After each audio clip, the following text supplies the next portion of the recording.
So I'm sorry to say, actually I'm not sorry to say, I'm very happy to say, you'll be sorry to hear me say that I'm not going to get dunked on Wednesday. Yeah, my other class called me various names that I probably shouldn't repeat, and told me I should have some courage and go into sub-freezing water anyway. They're predicting snow on Wednesday and wind and, yeah, warm. Dunk tanks, as a rule, as far as I know, I've never actually been in one, but I don't think they're heated. So they figured they can have the faculty get dunked, but then they'd probably lose like a dozen faculty. So they're thinking of something. I suggested they just do the dunk tank the following week, but for whatever reason they can't. I'm not sure why not. So yeah, there's not going to be any dunkings. I'm going to be dry when I show up to class on Wednesday. So I was doing first-year advising this year, which is an interesting experience. Mostly, it's an interesting experience organizationally because it's just so disorganized. And then, we're given a set of advisees, and it's just a lot of it's disorganized in terms of what's given to us. And the way it works is, I was told from my first-year advisees that I was not supposed to advise them. I didn't need to meet. Okay. Reset mouth, talk, take two. Obviously, I met with my first-year advisees in November and helped them figure out what classes they wanted to take in the spring. But I was told that I shouldn't meet with them this spring because a lot of them will have selected their major, and they're going to get advice within their major. For example, I don't really know what a second-year student should take within biomedical engineering. So that's why the first-year advisors generally don't meet with their advisees in the spring, just because unless it's within your field, it's kind of difficult to know what's going next. I mean, I barely understand all the courses within the computer science department, much less the other dozen departments in the engineering school. So they said that the first-year advisees would be given advice by their major. Turns out computer science forgot that part, and is for some reason there was somewhat of a disconnect that those who are going into computer science apparently aren't getting that advice by the department as a whole. It's a big cluster. And so if you are going into computer science, you've declared computer science, computer engineering, any of that stuff, and would like to talk about what classes you should take next semester, swing by after the lecture. I'm happy to help. I'm not quite sure why the ball was dropped by the department. This is my first year doing first-year advising. But if you do have any questions about what class you should take next semester for computer science, feel free to swing by at the end of lecture today, and I'll talk to anyone who's interested. If you are in another major, I mean, I'm happy to help, but I don't really know. I mean, any faculty member really only knows the courses within their department. Blah, blah, blah, everything else the same. Questions, comments, concerns? All right.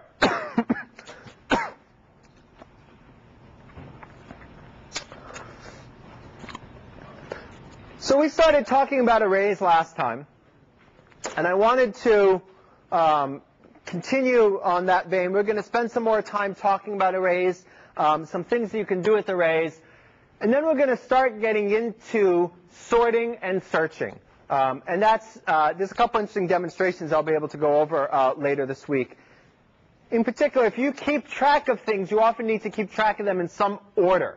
For example, if I was to list all of you or I get the list of all you in my class roster, and it just sort of randomly listed all of your names, it would be a bit difficult for me to enter your grades because, somebody with the last name that begins with A could very well be in the middle. So obviously, as we're listing things in an array, a lot of times we want to keep things in a specific order, and that's one of the things that we're going to be getting into. So, right, would help if I plugged it in. There we go. So, just a review of what we talked about last time. Remember that an array is some list. It's a collection, kind of like a vector, in that it can hold many things. It can hold a lot of ints, it can hold a lot of strings, it can hold a lot of rectangles. As you're going to see when you develop the party class, which is the homework that's being released at the end of this week, you're going to have an array of persons. There's a person class, and you're going to have an array of persons that is going to constitute your party for the particular game as you go from point A to point B. This is how you create an array. You specify the type. The type can be int, string, person, location. You have your bracket there. That's telling Java that it's an array. You have foo, which is the name of the particular array, equals new int 10. At this point in Java, that name or that type needs to be the same as that type. We're going to see, maybe at the end of this course, and certainly in cs201, that there are times that you can change it. For now, they will always be the same. And this is how big it is. When you create an array, it's fixed at that size. Unlike a vector where you start adding things and it magically makes it get bigger as needed, an array is fixed. And this is a limitation that we're going to be examining a little bit later. You create an array of size 10. It has 10 elements. Index is 0 to 9. So this is looking at element at index 3, which is actually the fourth element in the array, and it's setting it equal to 7. This is printing out the second element in the list, which is element at index 1. If I wanted to create an array of strings, again, you notice that this is pretty similar to that. I just replace int with string, and of course called it something else. And similarly, I can set a specific element in the array or print out an element in the array. And that's a one-slide summary of what we talked about last time. So consider this code. Int b equals new integer, or new int 100. It's creating an array with 100 elements. Index 0, 1, 2, 3, 4, all the way up to 99. And then I try to say b of negative 1 equals 0. Or I'm saying b of 100 equals 0. You notice that there's a bit of a problem there in that that array has a total of 100 spots. Those spots have associated index numbers, 0, 1, 2, 3, 4, 5, all the way up to 99. Here I'm trying to access a spot that doesn't exist because it's too small. It's negative. Here I'm trying to access a spot that doesn't exist because it's too big. There are 100 spots, but the topmost spot in the array is spot 99. And here I'm saying 100. You try doing that, Java's going to get very unhappy, and it's going to spit out a index out of bounds exception. And in particular, what this is all saying is that, yes, there's 100 elements, 0 to 99. Negative 1 is too small, and 100 is too big. If I put in 500 in there, we'd still have the same problem. So this would give you an index out of bounds exception, which is a particular error saying when you've tried to stick an index into an array that's generally too big. Very rarely are you going to try to put in a negative number, or will your mistake put in a negative number, although it's possible. Generally, it's too big. If you do this,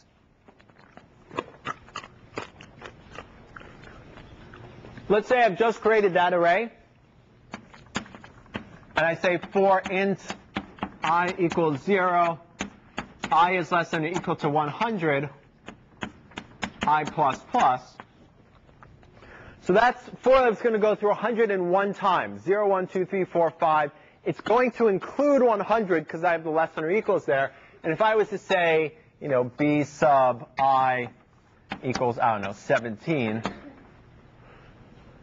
when that for loop tops out at 100, that's going to give you an index out of bounds exception. Because this is going to end, the last time this loop iterates, I will be equal to 100.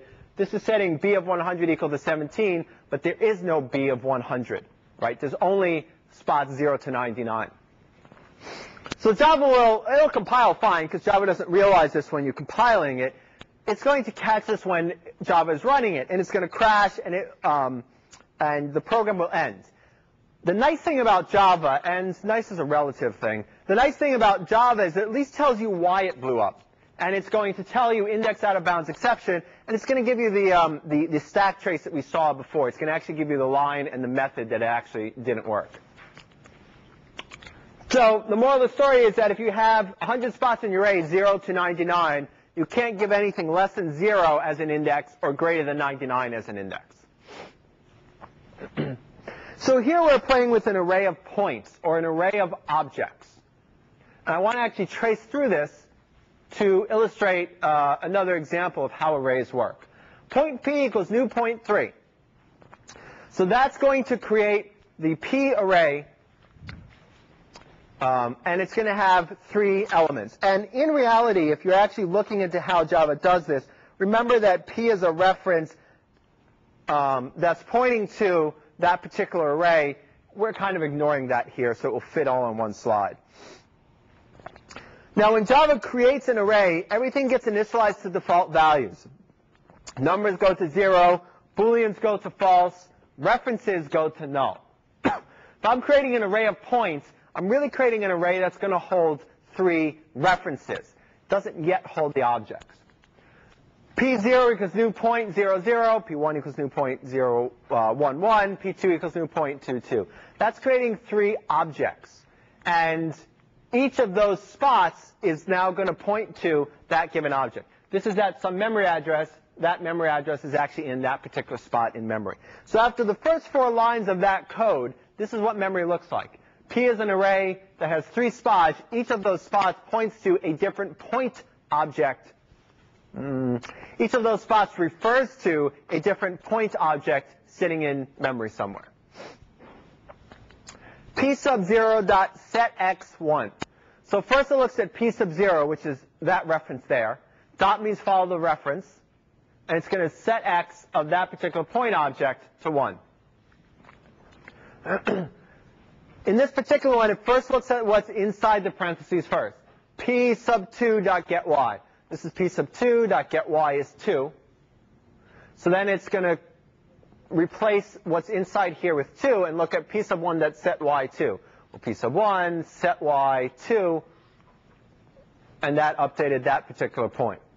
Notice that when we did this, we haven't modified, these spots are still referring to the same point objects. We just modified one of the properties of those point objects. Point vertex equals new point 4, 4. That does the 4 things that we're used to. It creates the reference, it creates the object, makes the reference, points to the object, calls the constructor. P1 equals P0, or P sub 1 equals P sub 0. So this is going to copy the value in P sub 0 over into P sub 1. So this value here is a memory address. When I copy it over, both P sub 0 and P sub 1 refer to that given point in memory. The other one, nothing points to it, so it just magically disappears by the intricacies of Java's garbage collection. P sub 2 equals vertex. That's going to copy whatever's in vertex into P sub 2, and that's what memory looks like after that. How many people felt comfortable with what was on the slide? Okay. I'm seeing a good number of hands. Not all of them, but I'm going to spend some time doing some more array manipulation with objects over the next couple slides. So the thing is if we want to create an array and we know ahead of time what all the values are going to be, from what we've seen so far, it becomes very difficult to set all those values in the array. So there's something called explicit initialization, and this we're going to see in this lab this week. Explicit initialization is you're saying I'm creating an array, and you're telling it specifically what the elements are. So ID, again, is the name of the array. On the previous slide, it was P. And those are the particular values that you're actually going to be putting into the array. So instead of just saying it's an array of 10 elements, give it default values, here you're telling it exactly what those values in the array are. This is an example of explicit initialization. String bracket bracket puppy. The left side of the equal sign looks just like it did on the previous side. It's a string array called puppy. On the right side, you'll notice that we have curly braces, and we have 4 strings. My dog, my other dog, a friend's dog, another friend's dog.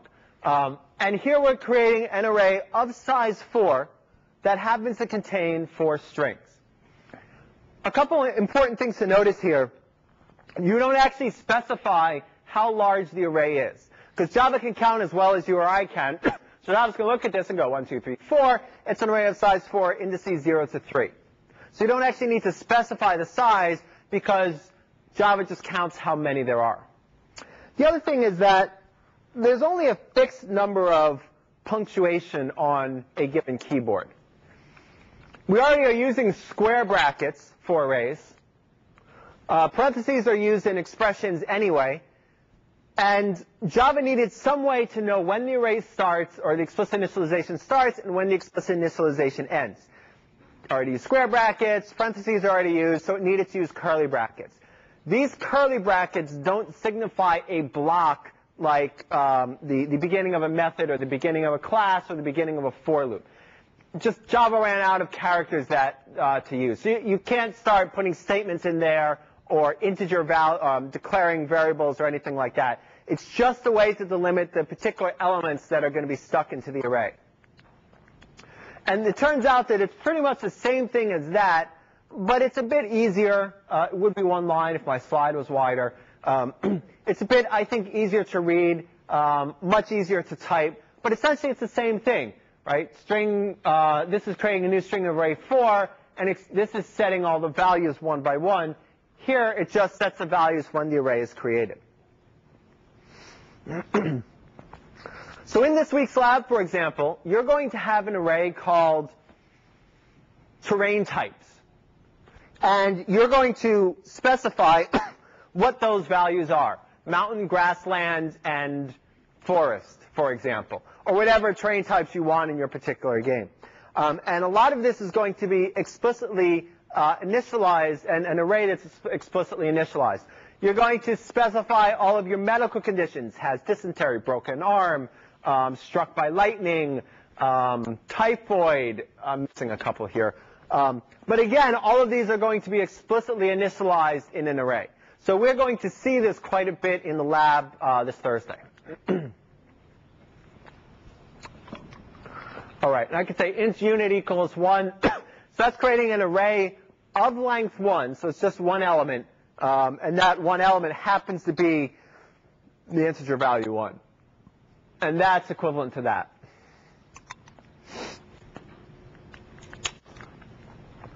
So if we're given an array, let's say we're a method, and we're passed in an array, such as the main method, which we're going to see in a bit. Let's pass in an array. The thing is that we can't go beyond the end of the array, so we need to know how big that array is. And the way we go about doing that is it turns out all arrays have a length field, which says exactly how big the array is. If the array has been created as an array of size 4, as puppy was, puppy.length is going to be 4. So then you can easily stick it in a for loop. Int I equals 0, I is less than puppy.length, plus I. That will take on values 0, 1, 2, and 3, but they will all be valid values in the array. And this is when we're going to start seeing for loops used a lot, is because this innermost body of the loop is going to be executed for I equals 0, 1, 2, and 3. And we don't, ahead of time, we don't need to know how big the array is, because puppy.length will tell us what it is. And this will go and print out all 4 names of the puppies: Pika, Mila, Arlo, and Nikki. In particular, length is a property, not a method, which means that you can't have parentheses after it, for various reasons that Java did that I don't think I need to get in. I'm not going to bother getting into. But you can't put parentheses after length. The vector version is dot size parentheses, right? It's a size method for vectors. For arrays, it's a length field. Okay, any questions so far? So this humor break may or may not interest you, but I think it's pretty fascinating. Computer bugs, a bug has been around for a long time. Whenever they started doing electronics, or even before electronics, when they were just mechanical machines, something that didn't cause it to work would be called a bug. And that terminology, they've actually studied how far back this terminology has been around. And it turns out that, not surprisingly, when they first started doing the digital computers back in the 1940s, they ran into bugs as well. But there the bugs were actual physical bugs. They had relays, which are basically switches. And what would happen is a moth would fly in and get trampled by the switch, and like 10,000 volts would go through this moth's body, which was not particularly healthy for the moth, but it did cause, and it also wasn't very healthy for the computer, because then the electricity wouldn't flow very well through the relay. And this is from the, I think it's the Harvard Mark II It says it's somewhere. Anyway, this is one of the first computers. It's actually not the first computers, but they were debugging the computer, and they physically pulled out a moth out of the computer. And this was the first known bug to ever be found in a computer program, found in relay number 70, panel F, moth in relay. So this is saved in some computer museum. I think the computer museum has since moved to California. And it's the first known bug in a computer program. I think it's really interesting. So you can all laugh at me instead of with me. And it's 45 degrees and sunny in Charlottesville. Okay. So yes. I got a question real quick. If you go back to these slides, when you're creating a string puppy and you have those 4 values, can you create an array that's larger than, say, 4 and still put those 4 values in there? The question was, let me make sure I'm getting it right. Can you explicitly initialize the first 4 of, say, 8 values in an array?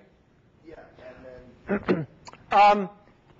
You can't, if you're explicitly initializing it, the number of elements there, so the question was, can you create an array through explicit initialization, but have the array be size 8, but only specify the first 4 values? When you explicitly initialize, you need to, however many values are between the curly brackets is how many Java's going to do. But what you could do, if you wanted this to be 8, is you could do this.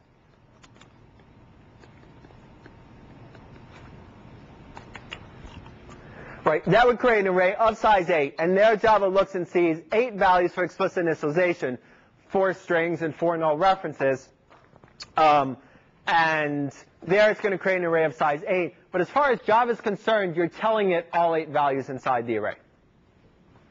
But however many values there are between that curly bracket and that curly bracket, that's how big the array is going to be.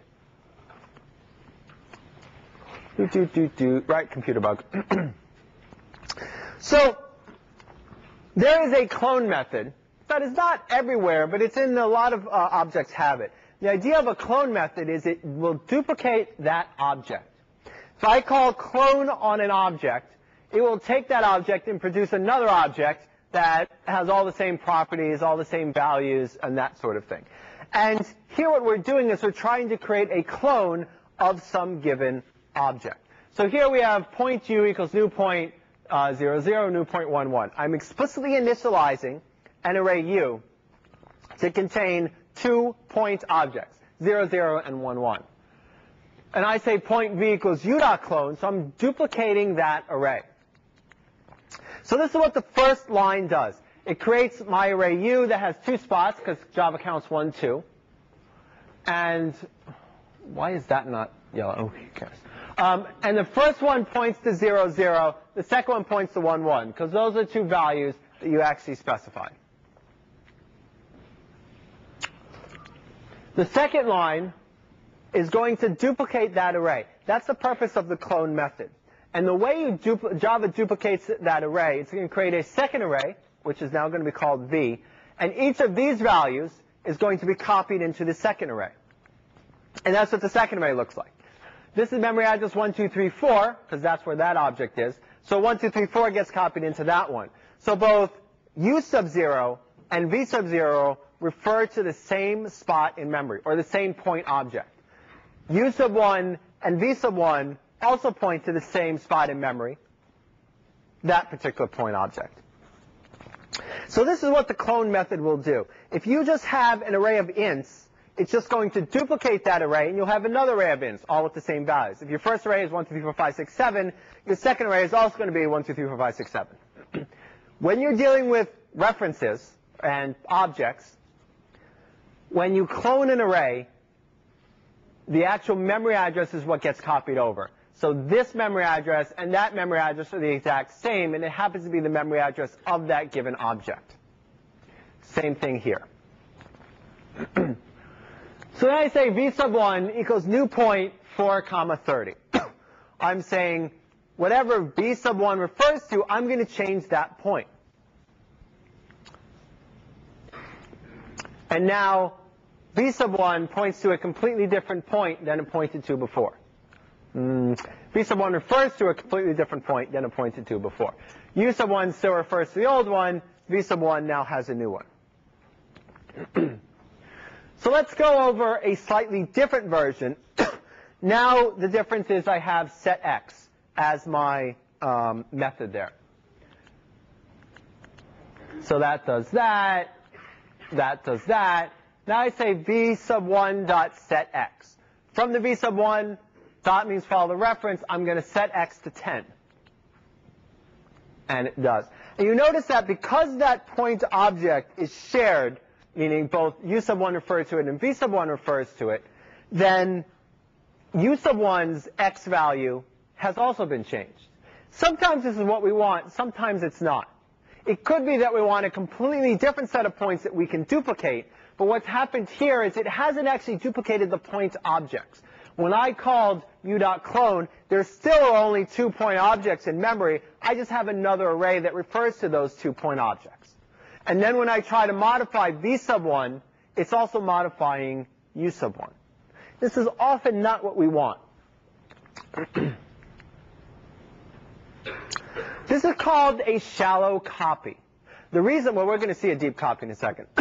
What a shallow copy does is it just copies, in the new array, it just copies the references over. So that the old array and the new array both point to the exact same set of objects. There was one set of objects initially, right? The 2 points that are there. When I do my shallow copy, done through the clone method, there is still one set of objects, or just these 2 point objects. And then if I modify 1, if I modify v sub 1, I'm also modifying u sub 1. So that's called a shallow copy. And the problem is a lot of times we might want to modify it. Let's say we have a set of points and we want to take those points and transform them. I don't know, move them around, rotate them, do something. But we don't want to modify the original points that we had. So this obviously wouldn't work because anytime I try to modify v's points, I'm also going to be modifying u's points as well. So that brings us to wanting to make a deep copy.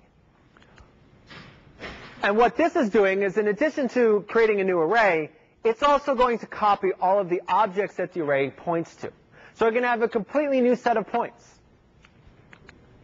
And that's called a deep copy.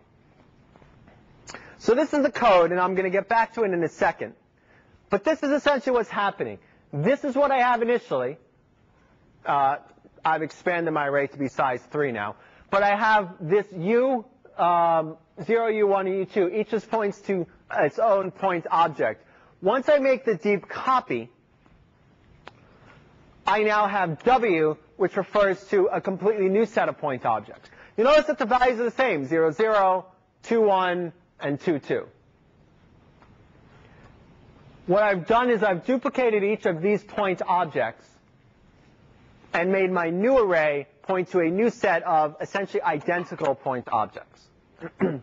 That's called a deep copy. Deep because you're going one level deep and making a copy. It's not just copying the array, but it's actually following what the array points to and copying that as well.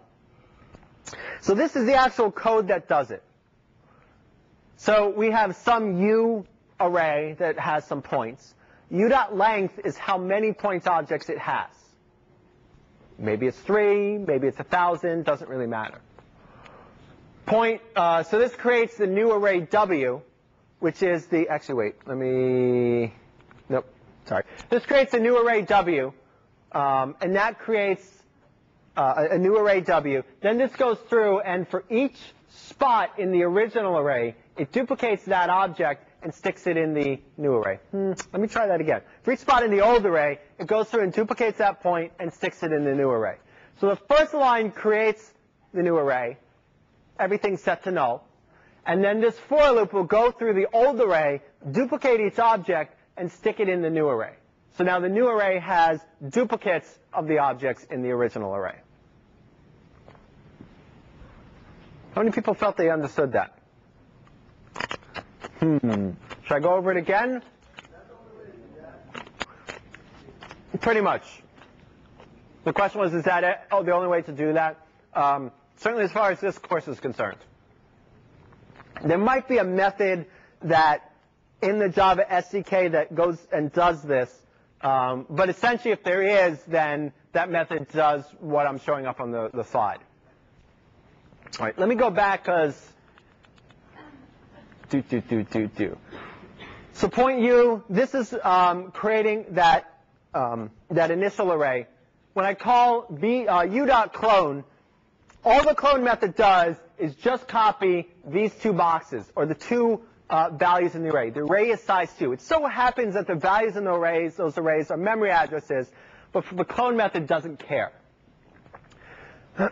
So this just creates a second array, but each spot in that array points to the original objects that were sitting in memory. So both u sub 0 and v sub 0 both refer to this single point object, the same point object. So when I go and try to modify one of them, v sub 1.setX, it's modifying what v sub 1 refers to and what u sub 1 refers to. So this is a shallow copy because it's not actually copying the objects that are referred to by this. And what we want is the deep copy. What the deep copy does is first it creates a new array of the same size, then goes through the original array, right? U.length is how big the original array was. It goes through it, clones or duplicates each object in the original array, and sets the new array equal to that object. So it's going to go through one by one, through each of the, in this case, points in the original array, duplicate it or copy it, and have the new array refer to now that duplicated or copied point. And that's what it looks like after a deep copy. Now we could go and modify W and all the points that W refers to, and we wouldn't actually be affecting U at all.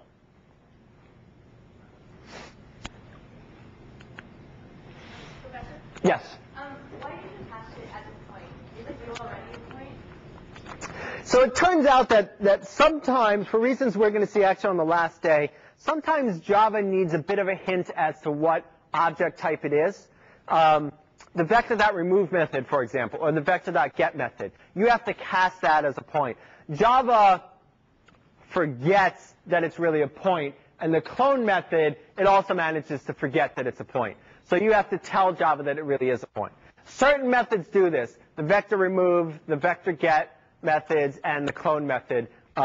Which ones do this, you'll see more so in 201.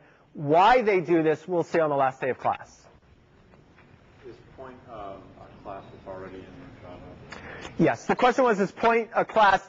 Point is a class that's declared in java.auth, I think. The java.auth library, which is abstract function toolkit or something it stands for. But just like there's java.util contains vector and scanner, java.auth contains point. Other questions? All right. So here I'm creating an int array A, giving it values 1, 2, 3, 4, 5. This is actually how Java represents it. A is a reference. It refers to an object of class array.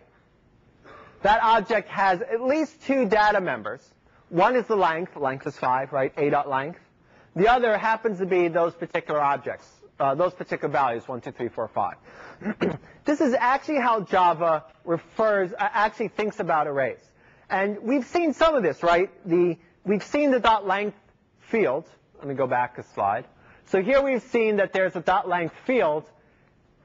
And here we've seen there's a clone method. So whenever we have an array, the array has some methods built into it, and the array has some fields in it. Because it's really an object. In Java, it knows that arrays are objects. It kind of hides that a bit. This is how Java actually refers to arrays. This is the more accurate, this is how we will generally refer to it. If I ask you to write a memory diagram on a test, this is what I'm looking for. You don't have to draw all this out with all the details, because that just is going to take too long to draw. This is what I'm looking for anytime I say, draw out memory diagram. This gets the essence of it. It's obvious this is an array because nothing else has lots of little boxes put together. And it saves a heck of a lot of drawing because you don't have to draw a great big box. Oftentimes you will see a shorthand where I will just do that. Ooh, wasn't that a cool animation? Let's go through it again. Ready? Yeah. Tell you, PhD in computer science. This is often how I will do it in lecture. Keep in mind that if asked on a test, this is what I'm looking for. And I'll often do it this way. It's just so sometimes I run out of space.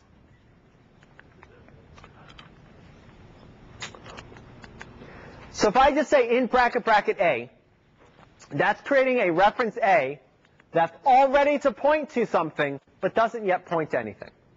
So Java generally will not initialize it. Int B equals null, that's going to create a reference also all ready to point to something, but it's going to point to null or memory address 0. C equals new int 5. Keep in mind there that Java will default initialize each value in the array, 0, 0, 0, 0, 0. Int D equals 1, 2, 3, 4, 5. That's explicitly initializing the values in that array to the integers 1, 2, 3, 4, 5. So if I say A equals C, what happens there, now keep in mind that A, B, and C are all references. So this is going to look at what C is, it's some memory address, and A is going to refer to that memory address. So now A and C both refer to the exact same array in memory. D equals C. Now D is going to refer to also that array, and that gets garbage collected away. Ready? So keep in mind that even though we're going to sometimes ignore the fact that they're really reference pointing to it, that's actually how Java works. That works basically the same way as the .clone method. Say that again? Is this basically doing the exact same thing as the .clone method? Is what doing the same thing as the clone method? When you say A equals C, D equals C. Oh, the question was when I say A equals C and D equals C, is that doing the same thing as the clone method? If I was to say instead D equals C dot clone, well, C dot C-L-O-N-E.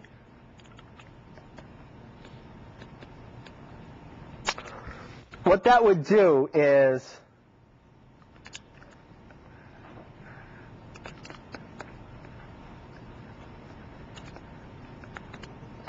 and then imagine that like I could draw. There we go. This is why I have the diagrams already. So if I said D equals C dot clone, that's going to take this array and duplicate it and copy it, and D is then going to refer to a new array, also of size 5, with those same values over. The difference is now if I modify D, I'm not modifying C. So that's what the dot clone method does, is it copies just this array. Whether that's an array of ints or an array of references, it copies that array so both D and C would refer to different arrays that happen to have the same values.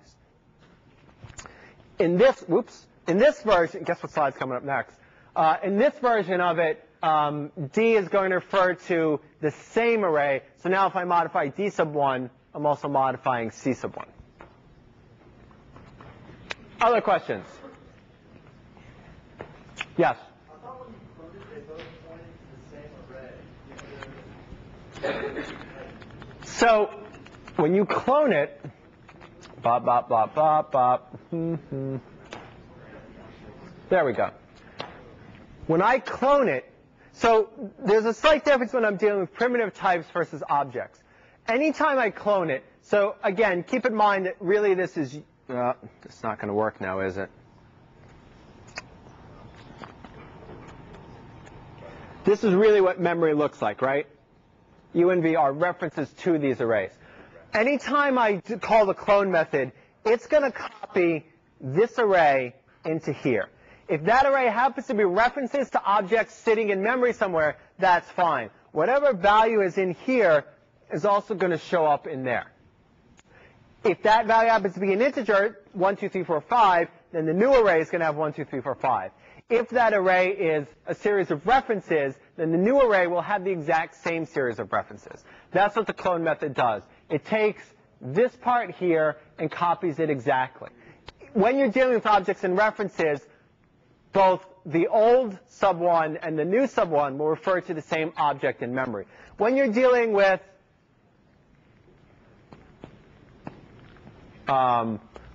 arrays of integer types, it's just going to copy the integers over because we're not playing around with references. Other questions? How many people feel they understand this more or less? Okay, I'm seeing not all, but a good number of hands. All right.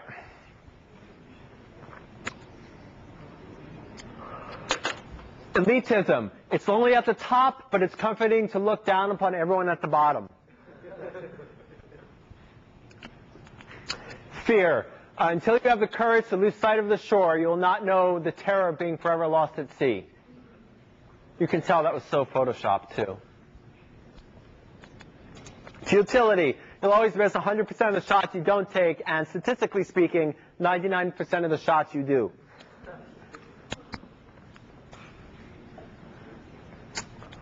Defeat. For every winner, there are dozens of losers. Odds are you're one of them. I'm not saying I believe in these. I'm just presenting them all. Okay.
Crap.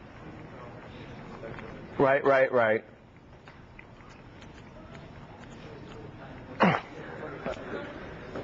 Okay, well, it's good to know of the 2060 that responded. So if this is a statistically, if this exactly mirrors the class, I'm doing good. Well, I actually could restart it, but it'll take like 5 minutes to do so. Do it. Aren't you the same one who told me to go dunking in sub-freezing water, too? Great, thanks. All right. So we've seen the basics of arrays. The next couple sections is going to talk a bit, give some examples on how to manipulate arrays. In particular, I'm going to show you how to search, how to sort. I'm going to spend some time and talk about the main method and a bunch of other things like that. And I think that by seeing a number of examples, it will help hammer home how to use arrays, because we're going to be using them in the next 2 labs and the next 2 homeworks as well. So I'm going to develop for you an arraytools.java class. And what this will do is this is going to have a series of methods for doing useful stuff for arrays. So this is the outline of my ArrayTools class. This is only going to deal with arrays of size up to 1,000. Turns out that there are ways we can get around that later on, but for now I'm just going to say we cannot have an array greater than 1,000 elements. So we're going to have sequential search. What that will do is, given some array, data it's called, and given some value you're searching for, a key, it will go through the array one by one, searching for that value. Once it found the value, it tells you the int returned is not the value it found, but where it found it. So it found it in the 10th spot, it's going to return 9. Remember, arrays start at 0. So sequential search goes one by one through the entire array until it finds a given value. Put list takes the array, prints it out to the screen. Get list basically reads in values into the array. We're also dealing with int arrays because that makes this a bit easier. Reverse is going to take array and reverse its order. And last is binary search, which is going to be kind of like sequential search, but it turns out it's a lot faster. So these are the methods that are going to be developed. I'll probably get through 1 or 2 of them today because I have about 5 more minutes. And then I'll be getting through the rest later this week. So put list. Put list takes the list, it puts it to the screen. Maybe print list would be a better name. And this is all that the method does. Given some array passed in as a parameter,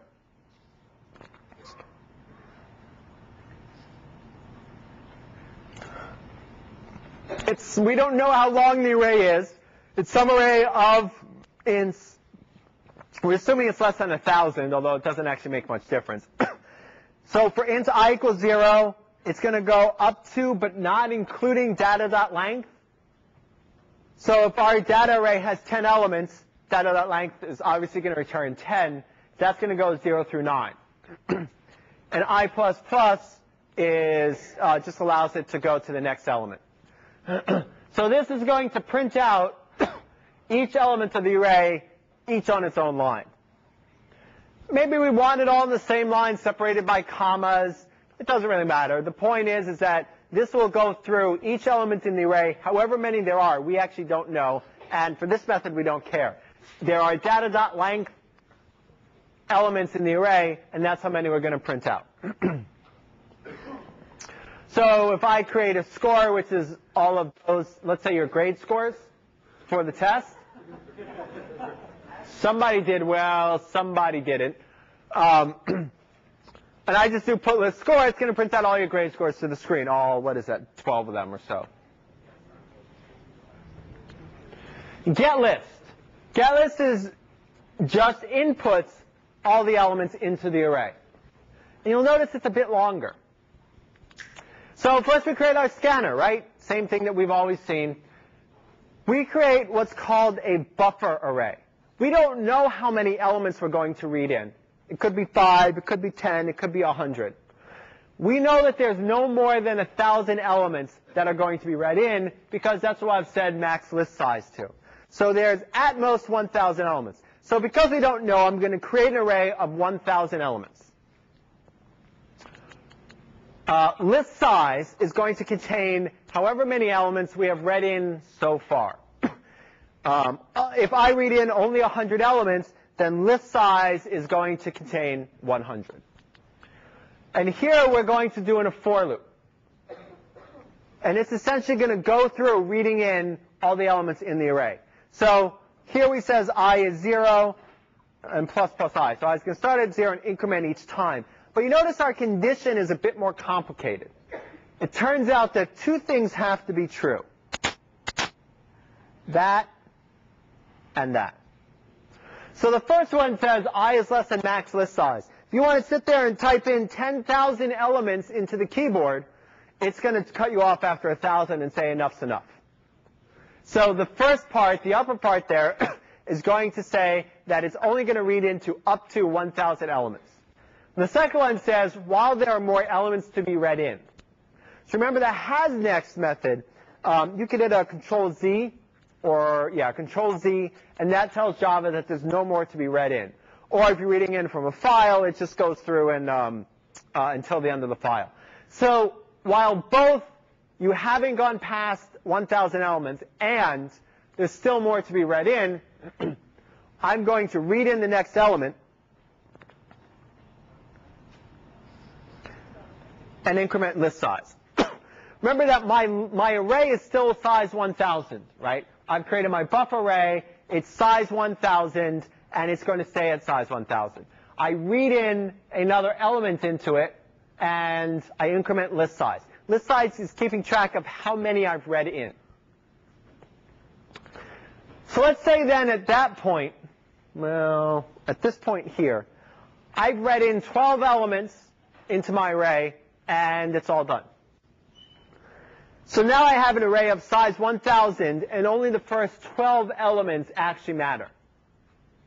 Right? We created size 1,000 because we didn't know how many we wanted, and we only care about the first 12 elements. So what we need to do is we need to create a new array of size 12 and copy those 12 elements over, because that's all that we've actually read in. So that creates the array of size 12, called data, creates a new array of the 12 elements we've read in. This for loop is going to copy them over, and then I return that new array that I created. You'll notice that this method returns a integer array.